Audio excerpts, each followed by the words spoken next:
नमस्कार दोस्तों, IT exam Guruji app में आपका फिर से स्वागत है।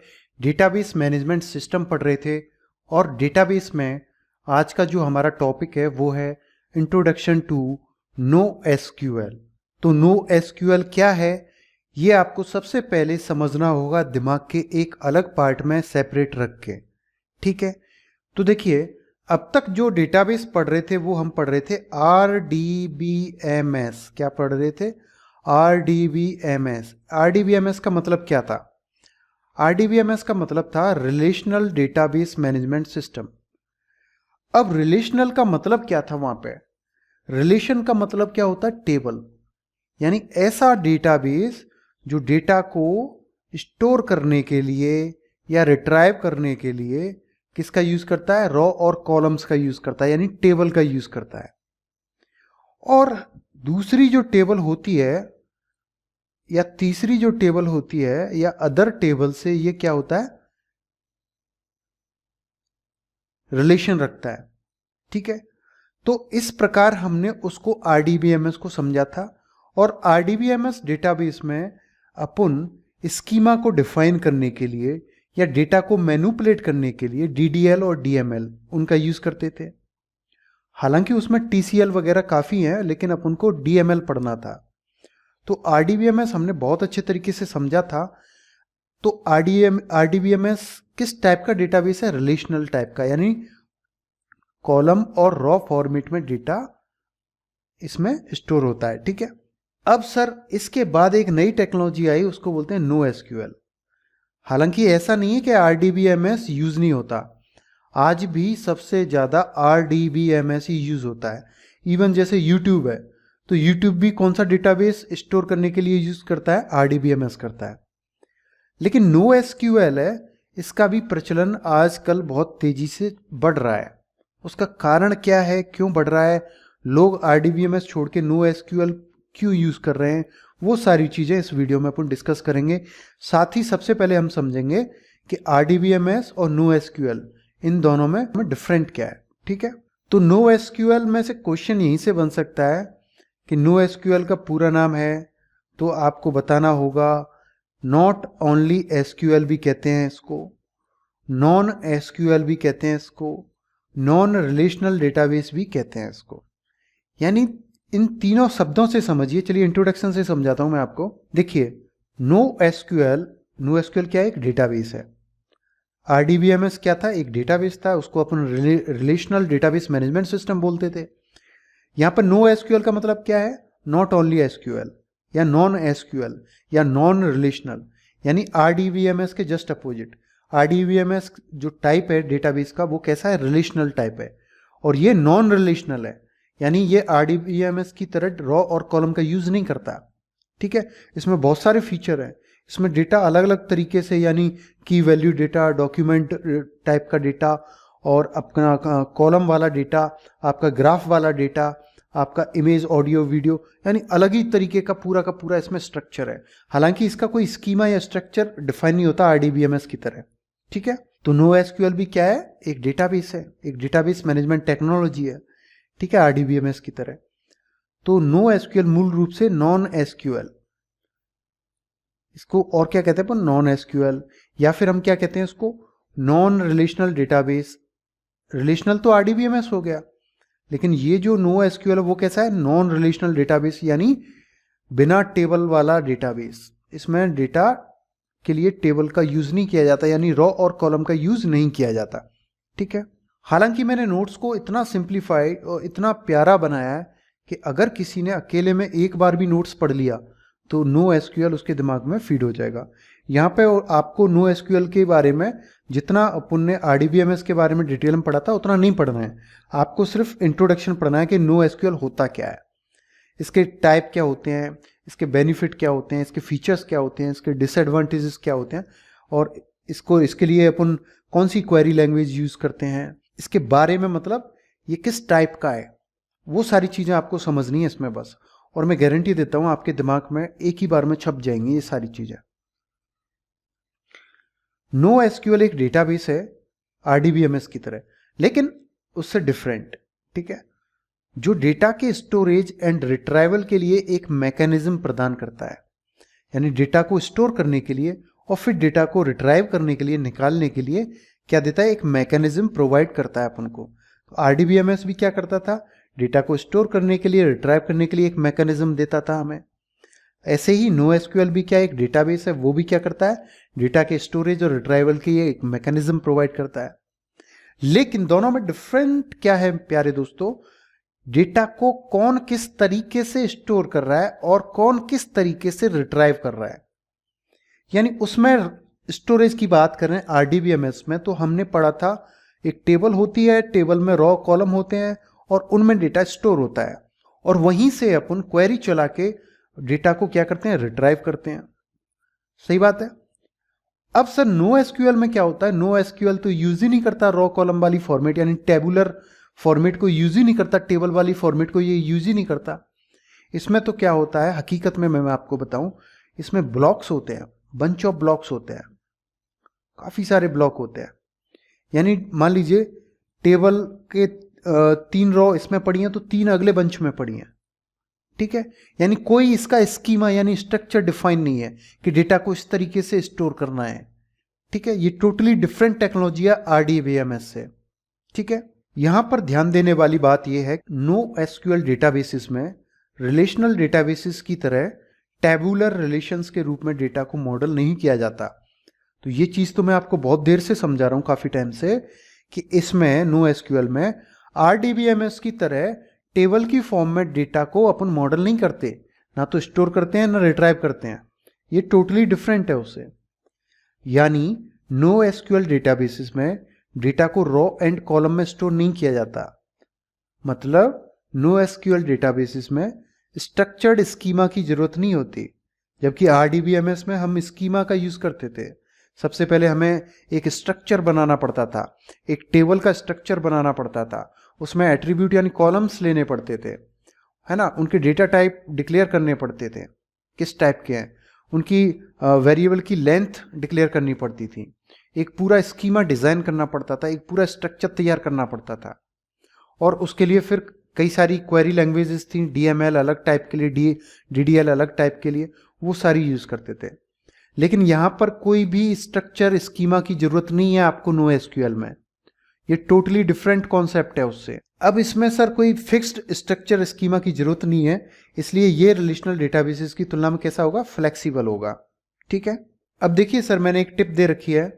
आज भी यूट्यूब जैसी मल्टीनेशनल कंपनीज या फाइनेंशियल इंस्टीट्यूशंस यानी बैंकिंग सेक्टर वगैरह अपने डेटा को मॉडल करने के लिए रिलेशनल डेटाबेसेस का यूज करती हैं। यानी आज भी आरडीबीएमएस बहुत बड़े स्तर पर यूज होता है। ऐसा नहीं है कि NoSQL टेक्नोलॉजी आ गई है तो वो हर जगह यूज होगी, हर ऑर्गेनाइजेशन उसको यूज करेगा, नहीं करेगा। आरडीबीएमएस के अपने कुछ फायदे हैं, कुछ बेनिफिट्स हैं, और NoSQL के कुछ अलग फायदे, अलग बेनिफिट्स हैं। यानी किसी कंपनी या इंस्टीट्यूशन की रिक्वायरमेंट कौन सा वाला ज़्यादा बेटर तरीके से पूरा करेगा, कंपनी या इंस्टीट्यूशन उसी डेटाबेस टेक्नोलॉजी का यूज़ करेगी।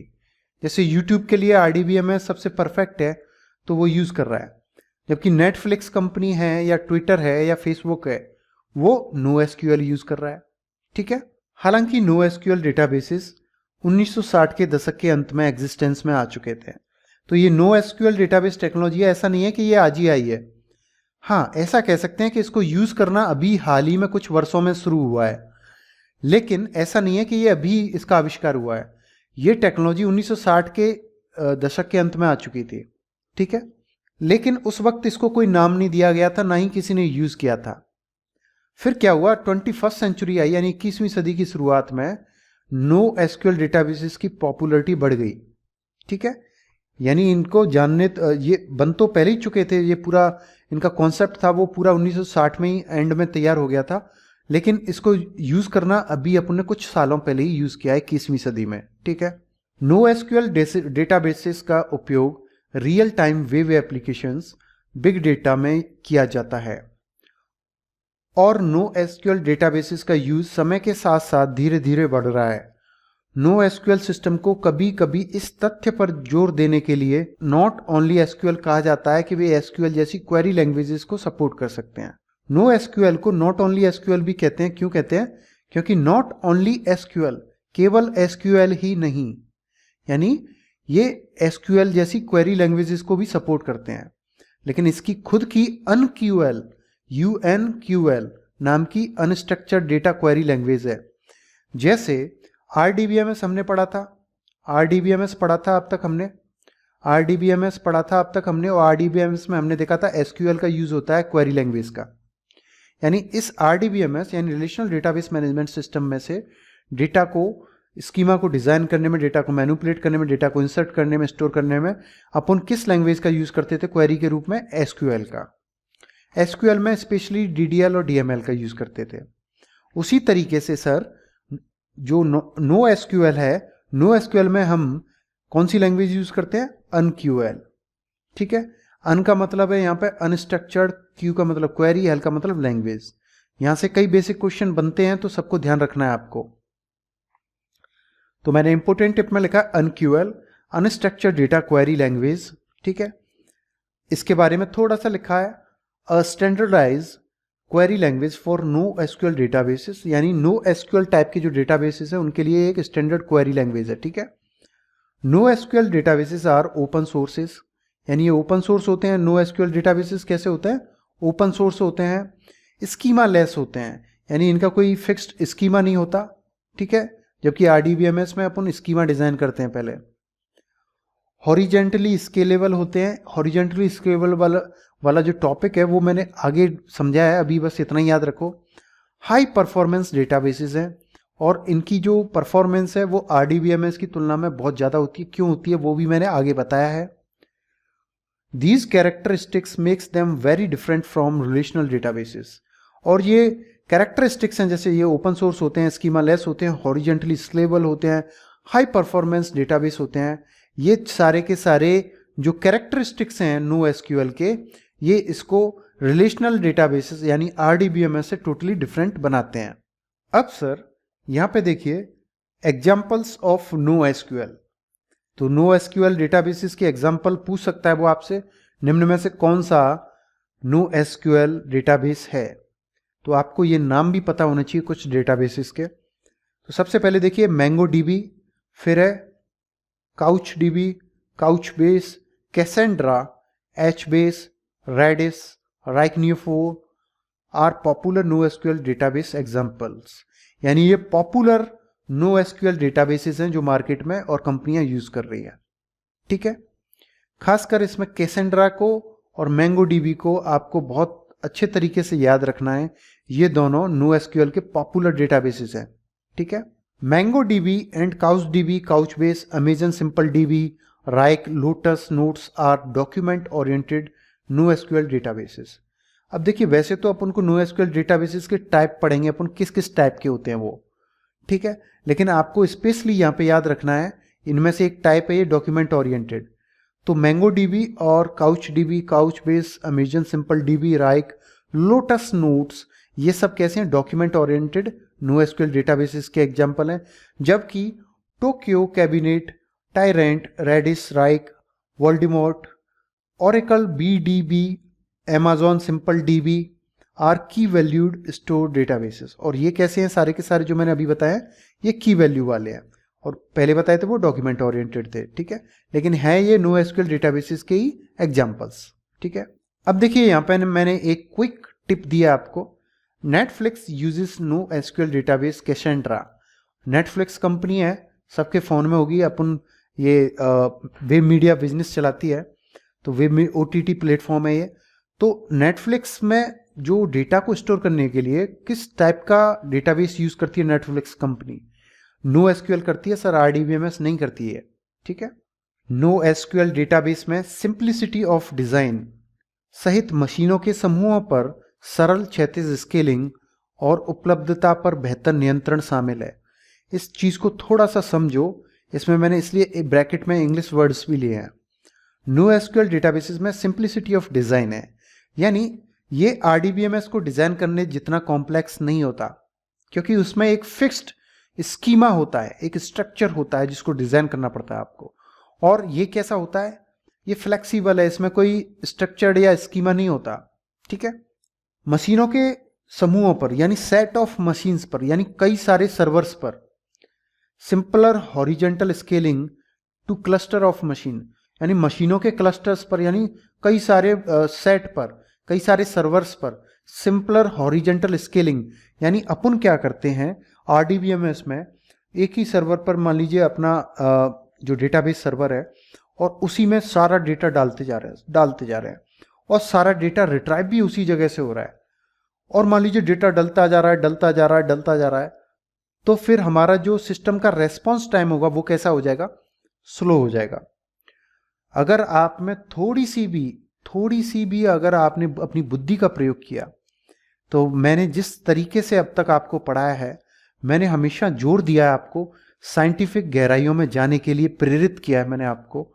तो जब मैंने ऑपरेटिंग सिस्टम आपको बहुत गहराई से पढ़ाया था, तो अब तक आप समझ चुके होंगे, इतना तो सारी सब्जेक्ट पढ़ने के बाद समझ चुके होंगे कि सिस्टम की परफॉर्मेंस, अगर मैं सिस्टम में, अगर आपके मोबाइल में पूरी इतनी सारी ऐप डाल दूं कि रैम थोड़ी देर में ही पूरी फुल भर जाए, तो आपका मोबाइल है ना हैंग होने लग जाएगा। उसको हैंग होना बोलते हैं ना, वो डेडलॉक में जाना, यानी स्लो रेस्पॉन्स करेगा, यानी उसका परफॉर्मेंस बिगड़ जाएगा, उसका रेस्पॉन्स टाइम खराब हो जाएगा। ऐसे ही सेम एग्जांपल लो कि कोई डेटाबेस सर्वर है फ्लिपकार्ट का, मान लीजिए फ्लिपकार्ट कंपनी का डेटाबेस सर्वर है, और मान लीजिए उनके 10 सर्वर है और डेटा स्टोर होता जा रहा है, और सर्वर की एक रैम होगी, सर्वर की एक हार्ड डिस्क होगी, सर्वर का एक प्रोसेसर होगा, राइट। लेकिन सर हम रुक नहीं रहे, हम दिनों दिन डेटा डालते जा रहे हैं।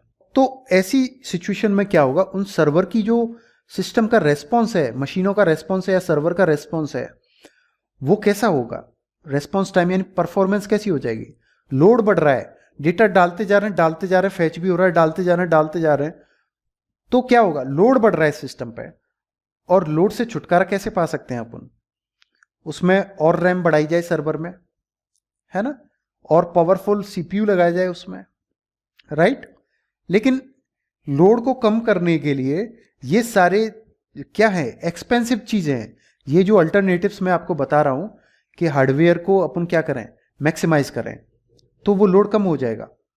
सही गलत है, आपके मोबाइल में आपने 10 ऐप डालनी है, आपका मोबाइल स्लो चल रहा है, लेकिन अगर मैं कहूँ आपकी 4 GB रैम की बजाय 8 GB होती, तो आपका मोबाइल कैसे चलता, वो 10 ऐप होती फिर, तो आपका मोबाइल क्या करता, और तेज चलता, पहले की तरह हैंग नहीं होगा, क्योंकि वहाँ पे काफ़ी सारी ऐप्स का जो डेटा है, ऐप्स का जो एग्जीक्यूशन है, उसको स्टोर करने के लिए, उनकी प्रोसेस को स्टोर करने के लिए एनफ रैम है आपके पास, राइट। तो उसी तरीके से मैं आपको कहना चाह रहा हूँ कि सर्वर पर जब लोड बढ़ेगा, अपन डेटा डालते जा रहे हैं, सर्वर की एक रैम होगी, सिस्टम की एक कॉन्फ़िगरेशन होगा, लोड बढ़ रहा है, उस पर लोड बढ़ेगा तो परफॉर्मेंस कैसी होगी, बेकार हो जाएगी। जबकि NoSQL में अलग सिस्टम है, वो अपन को हॉरिजेंटल स्केलिंग देता है, यानी अपन एक ही जगह पे जो डेटा स्टोर कर रहे हैं ना, उसको अपन पार्टीशन कर देते हैं उस डेटा को भी, यानी जहां लोड बढ़ रहा है वहां की बजाय फिर दूसरी जगह पे चला जाएगा लोड, ठीक है। तो हॉरिजेंटल स्केलिंग यही है, आगे और डिटेल में बताइए मैंने आपको। फाइनर कंट्रोल ओवर अवेलेबिलिटी, इसका मतलब क्या है, इसमें एक बहुत अच्छा फीचर है फाइनर कंट्रोल ओवर अवेलेबिलिटी। का मतलब क्या है, यानी कभी कभी आपने देखा होगा कि आपका कंप्यूटर विंडो 10 है या विंडो 7 है और ऑटोमेटिक अपडेट आपके ऑन है, तो माइक्रोसॉफ्ट की साइट से बैकग्राउंड में आपका सिस्टम क्या करता है, अपडेट को इकट्ठा कर लेता है। जैसे ही आप सिस्टम को शट डाउन करते हो तो अपडेट इंस्टॉल होते हैं और अपडेट इंस्टॉल होने के बाद आपका कंप्यूटर ऑटोमेटिक फिर से रीस्टार्ट होता है। और अगर कोई गड़बड़ हुई है अपडेट्स के दौरान या अपडेट्स ढंग से इंस्टॉल नहीं हुए हैं, तो पता क्या होता है, आपका सिस्टम वापस रोल बैक हो जाता है, यानी प्रीवियस स्टेट में चला जाता है, जहां पर आपका सिस्टम पहले बढ़िया काम कर रहा था वहां चला जाता है और अपडेट्स को हटा देता है। वही सिस्टम यहाँ पे NoSQL में होता है।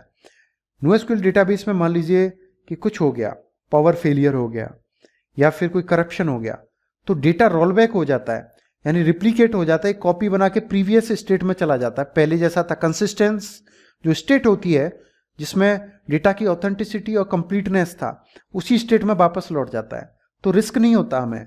जबकि RDBMS में ऐसा नहीं होता, वहां पर रिप्लिकेशन नहीं होता, इसलिए हम उसकी वजह से इसको कहते हैं फाइनर कंट्रोल ओवर अवेलेबिलिटी, यानी डेटा की अवेलेबिलिटी का खतरा नहीं है हमें, उस पर हमारा कंट्रोल फाइन रहेगा, अच्छा रहेगा।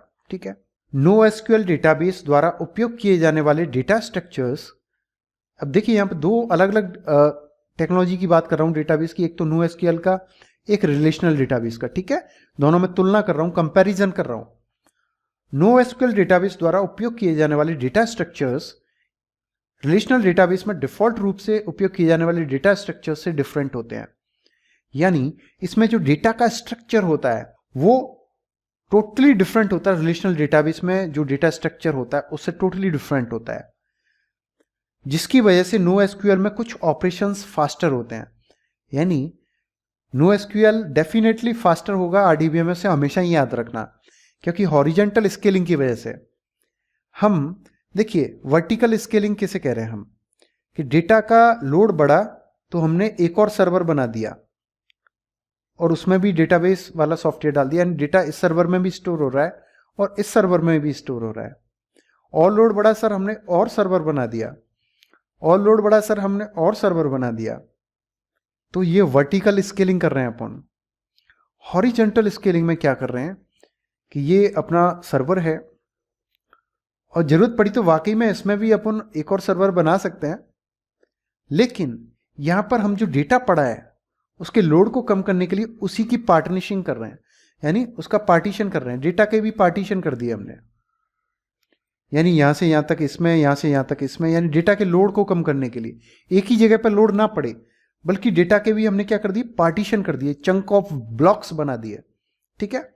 NoSQL डेटाबेस द्वारा उपयोग किए जाने वाले डेटा स्ट्रक्चर्स कभी कभी रिलेशनल डेटाबेसेस की तुलना में अधिक फ्लेक्सिबल माने जाते हैं, क्योंकि rdbms का साइज जैसे जैसे बढ़ता है, तो रिलेशनल डेटाबेस में अपन मान लीजिए ये अपना रिलेशनल डेटाबेस है और इसमें डेटा डालते जा रहे हैं, दिनों दिन डालते जा रहे हैं, और इसका साइज है ना जो बढ़ता जा रहा है, बढ़ता जा रहा है, बढ़ता जा रहा है, वैसे वैसे इनकी परफॉर्मेंस या सिस्टम का जो रेस्पॉन्स है वो कैसा होगा सर, आंख बंद करके पता चल जाना चाहिए, स्लो होगा। क्योंकि मैंने आपको आपके मोबाइल का भी एग्जाम्पल दिया था। अगर मैं आपके मोबाइल में ऐप इंस्टॉल करता जाऊं, आपका मोबाइल कबाड़ा बना दूंगा मैं, उसमें एक भी ऐप ढंग से काम नहीं करेगा, क्योंकि सारी की सारी रैम ऑक्यूपाइड हो जाएगी। राइट। तो ऐसे ही ये rdbms इंस्टॉल किया हुआ है हमने, रिलेशनल डेटाबेस मैनेजमेंट सिस्टम, और डेटा अपन स्टोर कर रहे हैं, रिट्राइव कर रहे हैं, स्टोर कर रहे हैं, रिट्राइव कर रहे हैं, और ये बढ़ता जा रहा है। और यानी जैसे जैसे इसमें डेटा डालते जाएंगे अपन, डेटा का साइज बढ़ता जाएगा, वैसे वैसे इसका रेस्पॉन्स कैसा होगा, स्लो हो जाएगा। ठीक है। यानी कई बार फ्लिपकार्ट पे अपन कुछ सर्च करते हैं तो जो प्रोसेसिंग का साइन होता है गोल गोल घूमने वाला, वो ऐसे ही घूमता रहता है, यानी लोड बढ़ रहा है सर्वर पर। ठीक है। अब देखिए, तो रिलेशनल डेटाबेस में साइज जैसे जैसे बढ़ता है वो स्लो होते चले जाते हैं, जबकि NoSQL डेटाबेस अत्यधिक स्केलेबल होते हैं। ठीक है। ये जो टर्मिनोलॉजी है ना, हॉरिजेंटल स्केलिंग या स्केलेबल, इसको अपन आगे समझेंगे। इसमें आप हजारों या अरबों नए रिकॉर्ड्स को बिना स्पीड स्लो किए हुए जोड़ सकते हैं। यानी इसमें लोड को अपन क्या कर देते हैं, पार्टीशन कर देते हैं लोड का भी। यानी rdbms में लोड एक ही जगह बढ़ता है, यहां पे अपन लोड को भी डाइवर्ट करते हैं अलग अलग तरीके से। ठीक है। उसकी वजह से इनका जो रेस्पॉन्स टाइम है या जो इनकी स्पीड है, वो रेस्पॉन्स टाइम स्लो नहीं होता है, स्पीड भी स्लो नहीं होती। ठीक है। NoSQL डेटाबेस में text, image, audio, video, click stream, tweets, graphs सहित अन्य डेटा शामिल हो सकते हैं। यानी NoSQL जो डेटाबेस हैं उसमें आप बहुत सारी चीजें स्टोर कर सकते हो। टेक्स्ट भी कर सकते हो rdbms की तरह, इमेजेस कर सकते हो, ऑडियो कर सकते हो, वीडियो कर सकते हो, क्लिक स्ट्रीमिंग कर सकते हो, ट्वीट्स कर सकते हो, ग्राफ्स कर सकते हो। ठीक है। जैसे ट्वीट से याद आया, मुझे ट्विटर है, तो ट्विटर कौन सा वाला डेटाबेस टेक्नोलॉजी यूज कर रहा होगा, rdbms या NoSQL? तो आप बताओगे NoSQL। ठीक है। फॉर एग्जाम्पल मान लीजिए ट्रेडिंग कंपनीज हैं आजकल। ठीक है। बहुत सारी ट्रेडिंग कंपनीज हैं जहां पर अपन ऑनलाइन सट्टा लगाते हैं, गैम्बलिंग करते हैं, या फिर शेयर मार्केट है। वहां पर जो अब NoSQL टेक्नोलॉजी यूज हो रही है ज्यादातर, उसका कारण क्या है, वहां पर ग्राफ फॉर्म में डेटा को स्टोर करने और प्रेजेंट करने की क्षमता है। ठीक है। नोट्स का यूज होता है वहां पे। ठीक है। आजकल बिग डेटा टेक्नोलॉजी एवं क्लाउड कंप्यूटिंग के क्षेत्र सहित कई बड़े बड़े ऑर्गेनाइजेशन NoSQL को इंडिविजुअल रूप से या रिलेशनल डेटाबेसेस के साथ मिक्स करके यूज कर रहे हैं। कहने का मतलब समझिए, कई सारे ऑर्गेनाइजेशन ऐसे भी हैं जो rdbms के साथ साथ NoSQL का भी यूज कर रहे हैं, यानी मिक्स करके दोनों को यूज कर रहे हैं। यानी ऑर्गेनाइजेशन के कुछ पार्ट के लिए वो rdbms यूज कर रहे हैं ऑर्गेनाइजेशन के कुछ काम के लिए वो NoSQL यूज कर रहे हैं। ठीक है, अब देखिए इस बंदे का नाम याद रखना, कार्लो स्ट्रोजी। कार्लो स्ट्रोजी यही वो बंदा है जिसने इसको NoSQL नाम दिया था। ठीक है, कार्लो स्ट्रोजी ने 1998 में 1998 में NoSQL टर्म का यूज किया था। हालांकि ये 1960 के एंड के दशक में पहले ही इसका कॉन्सेप्ट आ चुका था, लेकिन इसको नाम कब दिया गया, जब ये चर्चा में आया 1998 में। ठीक है, तो वो अगर आपसे पूछे NoSQL टर्म किसने दी थी तो कार्लो स्ट्रोजी ने दी थी।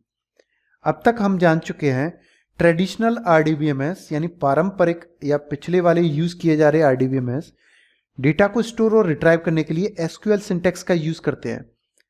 भाई rdbms में हमने देखा था DDL और DML का यूज करके। DDL और DML क्या है, SQL के सिंटैक्स थे, क्वेरी लैंग्वेज थी, स्ट्रक्चर क्वेरी लैंग्वेज थी। वो उनके सिंटैक्स यूज करते थे डेटा का यानी स्कीमा डिजाइन करने में, यानी टेबल बनाने में, और डेटा को store, retrieve, insert, delete, modify करने में करते थे। जबकि NoSQL डेटाबेसेस में डेटाबेस टेक्नोलॉजीज की एक वाइड रेंज शामिल होती है, जो structured, semi structured, unstructured, polymorphic data store कर सकती है, यानी बहुरूपी डेटा, ऑडियो, वीडियो, सब टाइप का डेटा ये स्टोर कर सकती है। ठीक है, और इसमें rdbms में तो SQL सिंटैक्स यानी क्वेरी लैंग्वेज के रूप में SQL यूज होता था, और NoSQL में क्वेरी लैंग्वेज के रूप में UnQL होता है, अनस्ट्रक्चर्ड क्वेरी लैंग्वेज। ठीक है, बहुत कुछ है सीखने को, बहुत सिंप्लीफाइड और बहुत गहराई से बनाया मैंने। अब सर यहाँ पे देखिए, ये हमारा पहला वाला जो एग्जांपल है ये SQL डेटाबेस का एग्जांपल है। और SQL में ये देखिए टेबल बनी हुई है, रॉ और कॉलम है, इसमें है कि नहीं है। रॉ और कॉलम में अपन क्या कर रहे हैं, rdbms में रॉ कॉलम के रूप में टेबल में डेटा स्टोर होता है। जबकि NoSQL का एग्जाम्पल देखिए, ये वाला NoSQL का एग्जाम्पल है, इसमें कॉलम फैमिली होती है, लेकिन वो कैसी होती है, फिक्स्ड स्ट्रक्चर नहीं होती। कॉलम फैमिली अगर होती है तो वो, ठीक है, कोई कहीं पड़ा है, कोई कहीं पड़ा है, ऐसे होती है। और ग्राफ फॉर्म में भी स्टोर करता है, डॉक्यूमेंट फॉर्म में भी स्टोर करता है, की वैल्यू फॉर्म में भी स्टोर करता है। ठीक है, इसमें हैजिंग वगैरह जेसन के साथ अपन यूज करते हैं। तो इसमें कई तरीके से डेटा स्टोर होता है। तो SQL से बढ़िया कौन सा लगा आपको, ये लगा ना। प्लस इसमें डेटा स्टोर करते हैं, मान लो ये एम्प्लॉय नाम की टेबल है या सेल्स नाम की टेबल है, सेल्स होती जा रही है, डेटा डालते जा रहे हैं, डालते जा रहे हैं, डालते जा रहे हैं, डालते जा रहे हैं, डालते जा रहे हैं, डालते जा रहे हैं, एक ही जगह डालते जा रहे हैं, डालते जा रहे हैं। सर सिस्टम की परफॉर्मेंस स्लो हो गई, रेस्पॉन्स स्लो हो गया उसका। ठीक है, और यहां पे अपन क्या कर रहे हैं, जैसे एम्प्लॉय 1 2 3 वो यहां पड़ा है कॉलम फैमिली में, 3 4 5 एक दूसरी जगह की कॉलम फैमिली में पड़ा है, यानी एक जगह पर अपन लोड को नहीं भेज रहे। ठीक है, तो दोस्तों वीडियो बड़ी हो जाएगी, PDF से पढ़ना ना भूलें, इसको PDF से बहुत अच्छे तरीके से पढ़ना। हालांकि मैंने आपको 2-3 पेज ही पढ़ाए हैं, लेकिन फिर भी काफ़ी कुछ मैंने बताने की कोशिश की है।